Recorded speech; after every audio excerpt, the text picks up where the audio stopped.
E aí, pessoal, tudo bem? Que a paz do nosso Senhor Jesus Cristo esteja presente conosco hoje, agora e sempre. Nesta aula em particular, nós vamos dar continuidade aos nossos estudos sobre Roma Antiga, falando sobre o período republicano, a República Romana, que se estende de mais ou menos aproximadamente 509 anos antes de Cristo até mais ou menos aproximadamente 27 anos antes de Cristo.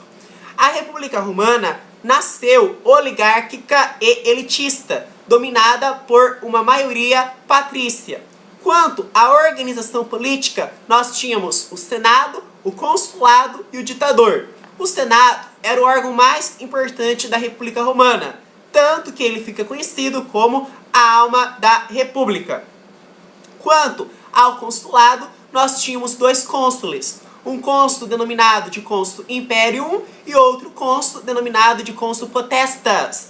O cônsul imperium estava encarregado do comando do exército, ao passo que o cônsul potestas estava incumbido das questões administrativas. Nós tínhamos ainda o ditador, que era um governante com poderes plenos durante 6 meses e era convocado apenas em situações de caos, em situações emergenciais. No plano interno, nós tivemos as famosas lutas de classes.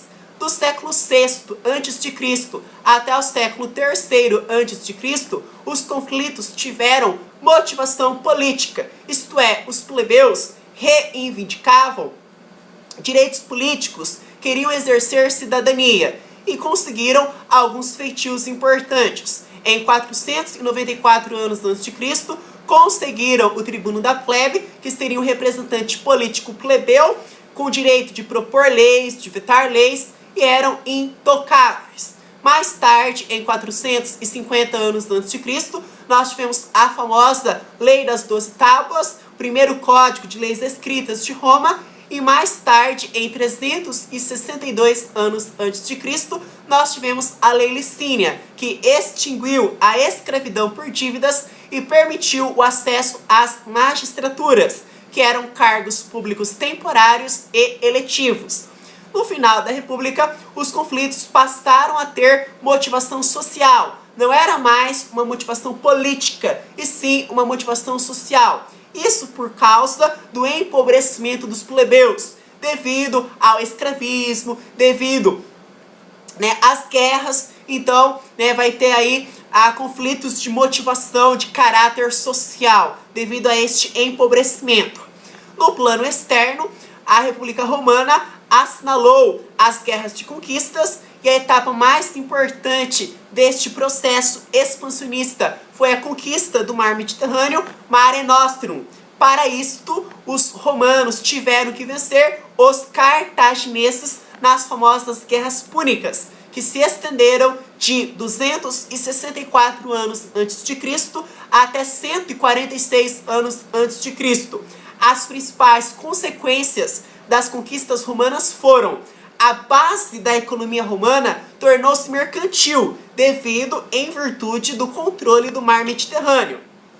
Além do mais, nós tivemos a adoção do modo de produção escravista devido à grande oferta de escravos. Tivemos ainda um forte êxodo rural devido à adoção do escravismo nos latifúndios. Tivemos o surgimento de novas classes sociais, de um lado os homens novos ou cavaleiros e de outro lado os proletários. Os homens novos ou cavaleiros eram plebeus enriquecidos com o comércio e os proletários eram plebeus empobrecidos, pelo escravismo, pelas guerras e tudo mais, tá?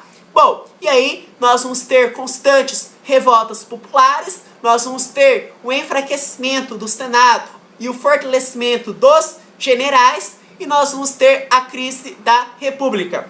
Quando eu falo em crise da República, se estende de 133 anos antes de Cristo até 27 anos antes de Cristo. E os grandes destaques foram os irmãos Graco, Caio e Tibério Graco, com as propostas de reforma agrária, os generais Mário e Sila e os dois triunviratos. O primeiro triunvirato, composto por Júlio César, Crasso e Pompeu, e o segundo triunvirato composto por Marco Antônio, Otávio Augusto e Lepto. E aí, em 27 anos antes de Cristo, nós tivemos a ascensão de Otávio Augusto, o primeiro imperador romano, pondo fim ao período republicano e iniciando o período imperial. Muito obrigado!